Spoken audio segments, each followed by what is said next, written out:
This is Lessons in the Challenges of Leadership, the series that enables managers to achieve the remarkable. Podcast, video, short reads. Conceived, developed and presented by Siebert Neethling.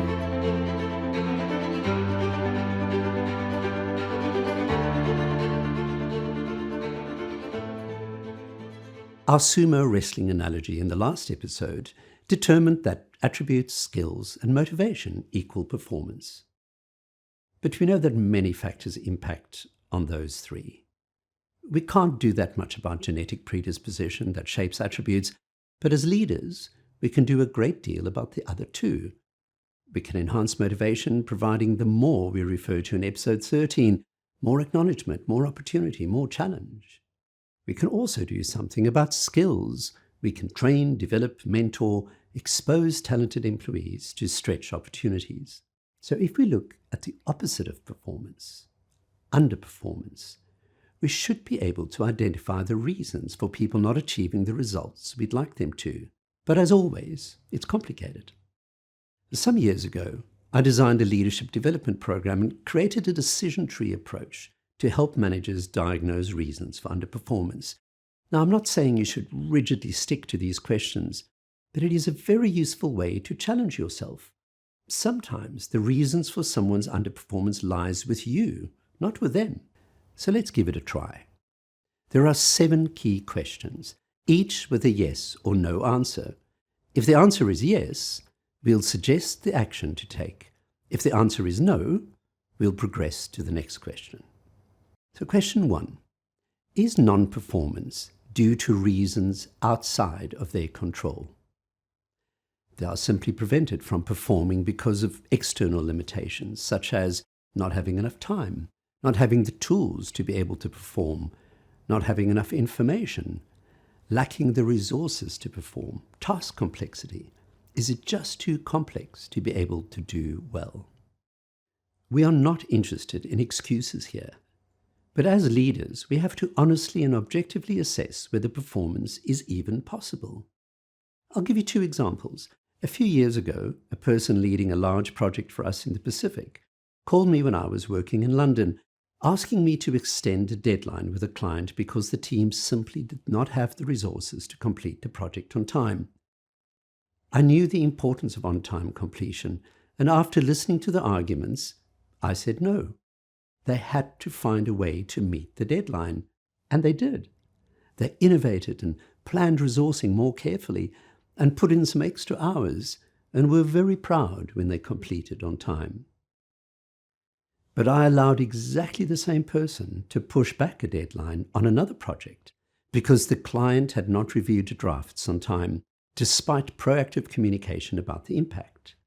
She refocused on other areas that could be completed, but the deadline was moved because of factors outside of her control. So, is non-performance due to reasons outside of their control? If the answer is yes to this question, remove the obstacles or redefine the task. If the answer is no, go to the next question. And question 2 is it an issue of clarity? Perhaps they don't know what has to be done or don't know what is expected. If the answer is yes, then you must clarify expectations, provide more information, give context. We often assume that others have a good idea of what it is that we expect of them. Make sure that they do. I like the concept of quality requirements, or QRs. I remember years ago in my first business, my colleague Rory was asked by a client to provide a high-level analysis of an issue. He did, only to find out that the client found it a bit thin. He was mortified. It turns out that their idea of a high-level analysis was different from his. We learned very quickly to ask more questions and to ask for examples. I like the idea of a back brief, as used in the military. If you're a captain and you brief your lieutenant on a mission, the lieutenant will go away, analyze the issue, confer with the team, and return to give the back brief, restating what will be achieved. That way, you know that your request is understood. People often make the mistake of asking the most useless question in the world. Are there any questions? Do you remember when you were a child in school and the teacher asked that?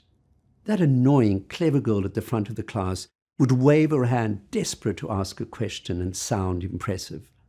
The poor boy at the back of the class, who had no idea what was going on, hid behind people in front and would never ask a question, even though he needed it more than anyone. So if you understand people, you will know to make sure the brief is understood by looking for evidence of understanding. So, is non-performance due to lack of clarity? If the answer is yes, provide clarity. If the answer is no, go to the next question. And question 3 is alignment the issue? If people don't see the point of doing something, they don't see the relevance of the task or any meaning beyond the task itself, they find it difficult to perform.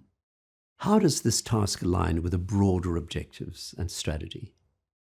So whereas question 2 was a what question, this is the why question. We covered this in our episode on change. A big part of a leader's role is knowing and communicating why we do what we do, why something is necessary, and why it is important to do it well. If something does not contribute to the broader strategy, for example, why do it? So is non-performance due to a lack of alignment? If the answer is yes to this question, demonstrate and convince people of the alignment, or reconsider the task. If there is not an issue of alignment, go to the next question. And question 4, is it a problem of skills? Sometimes people just don't have the skills. High-performing people often acquire the skills under pressure, so we don't need perfect abilities from the outset. But it is true that what is easy for someone with the right skills might be difficult or even impossible for someone else. They might be overwhelmed or be too slow or be unable to achieve the required quality in the time available. So if the answer is yes, train them or get support from someone with the right skills. But if it is not a question of skills, ask the next question. And question 5 is it an issue of standards? If they think their standard of work is acceptable and it is not, the answer to this question is yes. Then you need to demonstrate how their standards fall short of requirements. But also think carefully about the standards you expect. I have found this a challenge in my career. Perhaps the best analogy I've heard is that there is a definite and legitimate place in the world for a Toyota as well as for a Porsche, a Mazda and an Aston Martin. A Toyota is a great car. It won't serve all purposes. It's a bit slow around the Nürburgring, not quite prestigious enough for a prime minister. But it is solid, reliable, and capable, and it is more affordable than most. I remember seeing an illustration in an undergraduate textbook many years ago of a businessman sitting behind a desk with a sign behind him. You can have the best quality, on-time delivery, the best price. Which two do you want? Despite what salespeople tell you, there is almost always a trade-off between these 3. So, if you give your people a complex task and ask them to do it very well, it is likely to take more time than you'd like. And if you have a tight deadline and the quality has to be excellent, you had better put your best, most expensive people on the task. At times, you have to modify your expectations. But that does not mean you accept work that is substandard. I have a client who insists on signature-ready work from her direct reports. That's a great phrase. The employee who does incomplete work or work that requires you to add and modify content is not performing to an acceptable level. I learned many years ago to never pull a task, meaning never take a task done poorly away from a person and do it yourself or give it to another. Rather persevere and get the original assignee to battle away and amend until it meets standards. It may be more time-consuming initially, but will pay off in the long term. It is difficult, but the alternative has enduring negative consequences. So let's review the first 5 questions. If non-performance is not because of circumstances beyond the person's control, is not because expectations were not clear, is not because of a lack of alignment, is not because of a lack of skills, and is not an issue of standards, we are likely to be dealing with deeper psychological issues. So question 6 is it an inequality issue? This alludes to equity theory, which we'll cover in depth in a later episode. I simplify the idea enormously, but basically, if someone feels they are getting a raw deal, if their inputs are greater than what they get in return, they will find ways to right the imbalance. Perhaps they think their hard work is not recognized, or they work much harder than others, or their hard work is punished by more hard work, or even that others' poor work is rewarded. Equity theory says that if you experience inequity, you will reduce your inputs or increase what you get from the situation, like demand a salary increase or find other ways to reward yourself, or you'll leave the field, or you'll distort your perceptions and post-rationalize.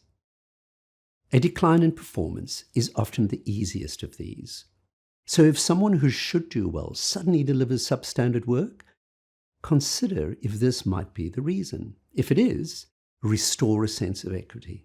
If it is not, consider our final question.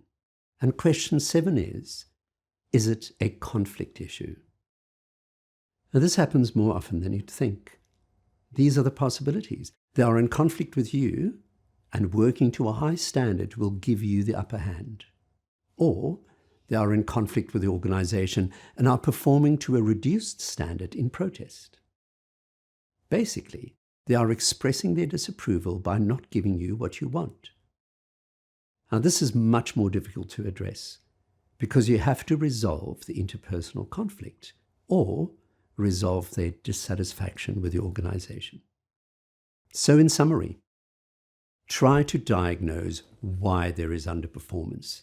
Seriously consider all these 7 questions.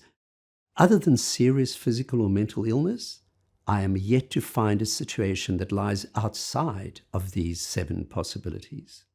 Sometimes you need a magnifying glass to identify reasons for underperformance, and sometimes you need a mirror. Having looked at underperformance, next time we'll look at peak performance and how to achieve it.